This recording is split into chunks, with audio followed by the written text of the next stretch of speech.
రా దేవుని జనంగమా, పరిశుద్ధమైన దేవుని బిడ్డలారా, మీ అందరికీ యేసుక్రీస్తు నామములో వందనములు చెల్లిస్తున్నాను.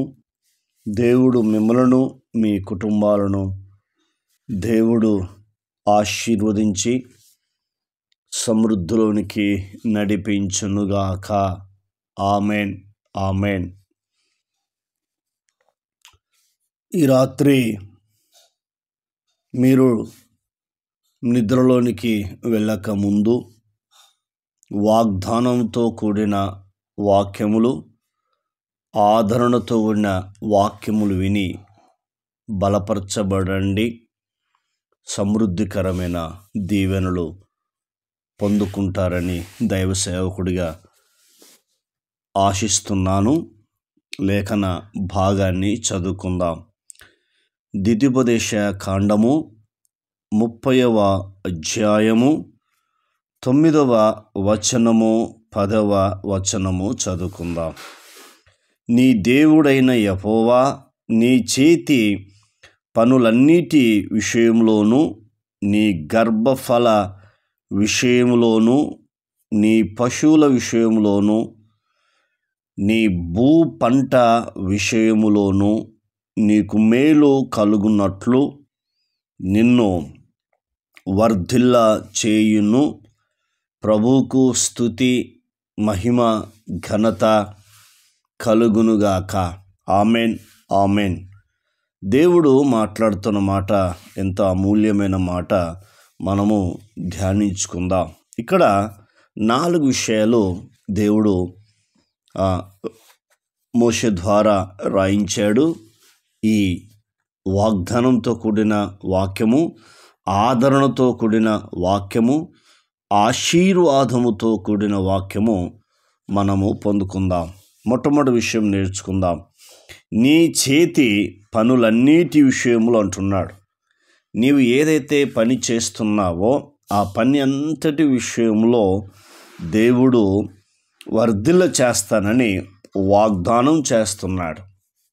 కాబట్టి ఈ మాటలు వింటున్న దేవుని బిడ్డలారా, వినబోతున్న వారికి కూడా దేవుడు నువ్వు ఏ పనైనా చెయ్యి, దేవుని మీద విశ్వాసము, నమ్మకం ఉంచి ప్రార్థన జీవితం కలిగి ప్రారంభించి ప్రార్థనతో ముగించి ఇంటికి వచ్చి ప్రశాంతంగా కొంతసేపు దేవునితో సహవాసం చేసి చక్కగా భోంచేసి అందరూ కూర్చొని ఈ ఆదరణ వాక్యాలు విని బలపరచబడతారు, అలాగే ఆశీర్వాదించబడతారు. మొదటిది. రెండవది ఏం చెప్తున్నాడో చూద్దాం. రెండవది, నీ గర్భఫలాన్ని కూడా వర్ధిల్ల చేస్తానని చెప్తున్నాడు. గర్భఫల విషయంలోను అంటున్నాడు. చూసాడా? గర్భఫల విషయంలోను అంటే దేవుడు మిమ్మల్ని వర్ధిల్ల చేసిన తర్వాత మీ పిల్లలను కూడా వర్ధిల్ల చేస్తానని దేవుడు వాగ్దానం చేస్తున్నాడు. నిజమే, తల్లిదండ్రులు వర్ధిల్లిన తర్వాత పిల్లలు కూడా వర్ధిల్లుతూ ఉంటారు. ఎలా అంటే తల్లిదండ్రుల ప్రార్థనను బట్టి పిల్లలు కూడా ప్రార్థన నేర్చుకుంటారు, కాబట్టి వారు కూడా దీవించబడతాడు. అబ్రహామును దేవుడు దీవించాడు, అలాగే ఇస్సాకును దీవించాడు, యాకోబును దీవించాడు, యోసేపును దీవించాడు. అబ్రహాం ప్రార్థనపరుడు, ఇస్సాకు కూడా ప్రార్థనపరుడు, యాకోబు కూడా ప్రార్థనపరుడు, యోసేపు కూడా ప్రార్థనపరుడు. అలా తరం వెంబడి తరము దేవుడు దీవిస్తూ ఉన్నాడు. అలాగే మీ గర్భఫలాన్ని కూడా వర్ధిల్ల చేస్తాడు. రెండోది. మూడోది చెప్తున్నాడు, ఆయన మాట్లాడుతున్న మాట, నీ పశువుల విషయంలో అంటున్నాడు. నీ పశువులను కూడా వర్ధిల్ల చేస్తాడు, అంటే విస్తరింపజేస్తాడు.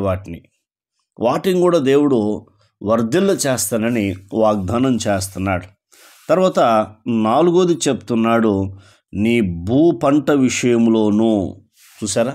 నీ భూ పంట విషయంలోనూ చెప్పి నీకు మేలు కలుగున్నట్లు నిన్ను వర్ధిల్ల చేయును అంటున్నాడు.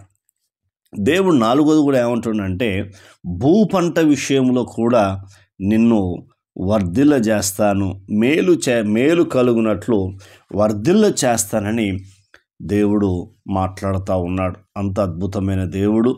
కాబట్టి అలాంటి దేవుని నమ్ముకున్న మనం మరి నీ జీవితంలో మేలు జరగట్లేవా? ఆశీర్వదించబడట్లేవా? ఒకసారి నిన్ను పరీక్షించుకో. దేవుని ఎదుట నిన్ను సరిచేసుకో. పాపాన్ని ఒప్పుకొని విడిచిపెట్టు. దేవుడు నిన్ను ఆశీర్వదిస్తాడు, ఉన్నతమైన స్థితిలోని తీసుకొస్తాడు. అలాగే నీ పిల్లలను కూడా ఆశీర్వదిస్తాడు. మరొక లేఖన భాగాన్ని చదువుకుందాం.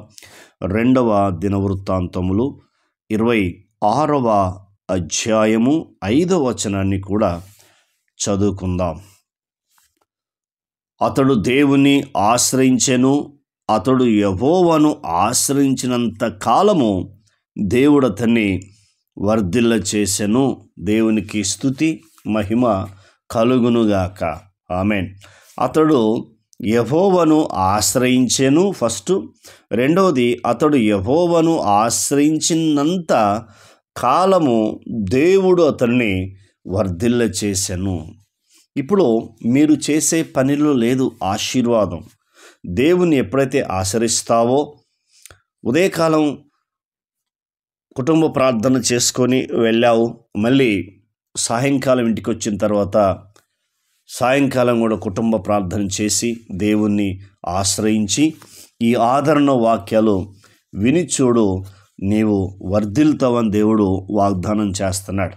రెండవది. మూడవది, ఇదే అధ్యాయము 15వ వచనాన్ని చదువుకుందాం. అతడు స్థిరపడు వరకు అతనికి ఆశ్చర్యకరమైన సహాయము కలిగెను.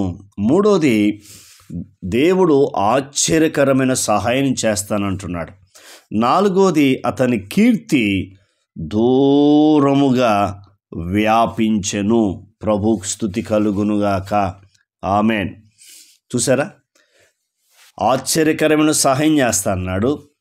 అలాగే నీ పేరు దూరంగా వ్యాపిస్తుంది. బంధువులు, స్నేహితులు, రక్త సంబంధులు, తోబుట్టువారు, నీ ఊరు వారు, నీ ప్రాంతం వారు దూరంగా వ్యాపింపజేస్తాడు. అంత గొప్ప దేవుని నమ్ముకున్నా. ఎంత అద్భుతమైన మాటలు, వాగ్దానంతో ఉన్న మాటలు, ఆదరంతో ఉన్న మాటలు. మీరు తప్పక బలపరచబడతారని దైవసేవకుడు కోరుకుంటూ మీ విషయమై ప్రార్థన చేస్తున్నాను. కన్న తండ్రి, నీకు వందనాలు. విన్న మాటలు దుష్టతకు పోకుండా సహాయం చేయండి. వర్ధిల్ల చేస్తానని వాగ్దానం చేశావు. ఆశ్చర్యకరమైన సహాయం చేస్తానన్నావు. అయా ప్రభ, పేరును, అయా కీర్తిని బహుదూరంగా విస్తరింపజేస్తానని చెప్పావు. ఈ వాగ్దానము, ఈ ఆదరణతో కూడిన మాటలు విన్న వారందరి జీవితంలో మీరు ఫలింపజేసి మహిమ తెచ్చుకోమని ప్రార్థన విని జవాబిచ్చినందుకు కృతజ్ఞతలు.